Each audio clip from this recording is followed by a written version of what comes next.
Pluie d'or, un film de 1935 de Willy Rosier, avec dans la distribution Marcel Prince, Jocelyne Gaël, Madeleine Guity, Jean Weber, Dorville et Sinoël. Le sujet: des gosses abandonnés sont recueillis par un personnage assez louche. Il s'agit bien sûr de Dorville, qui possède un magasin de chaussures mais pratique l'usure. Les enfants grandissent, le vieux meurt et leur laisse sa fortune.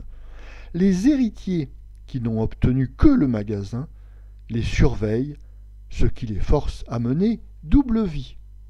Notre avis: le cinéma est un art coûteux, et le réalisateur Willy Rosier a bien du mal dans cette petite comédie à masquer la misère de la production.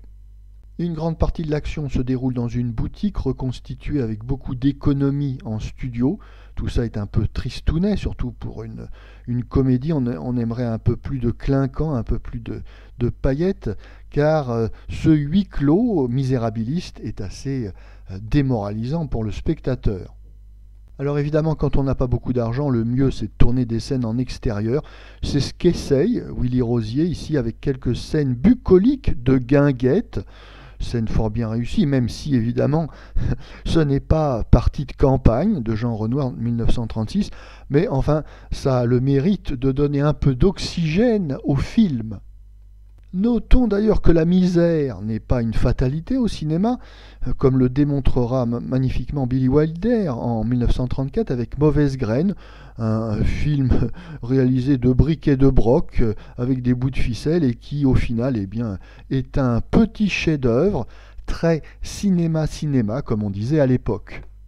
Petit budget signifie également petite distribution, et il faut bien reconnaître qu'à part l'acteur Dorville, toujours aussi savoureux avec sa gouaille si parisienne, si typique, et qui arrive une fois de plus à tirer son épingle du jeu ici, eh bien il faut bien reconnaître qu'à part Dorville, les autres acteurs sont assez médiocres. Au premier rang desquels Jean Weber, qui est un acteur de théâtre qui n'a jamais été bon au cinéma.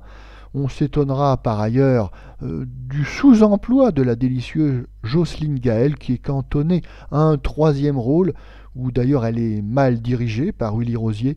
Oui, on ne comprend pas que le scénario n'ait pas été adapté à cette actrice pour lui permettre d'être mieux mise en valeur. Elle reste donc sous-employée ici.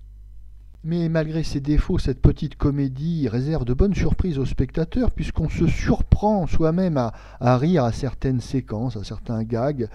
Et si l'on rit, eh bien, c'est donc que la comédie est réussie.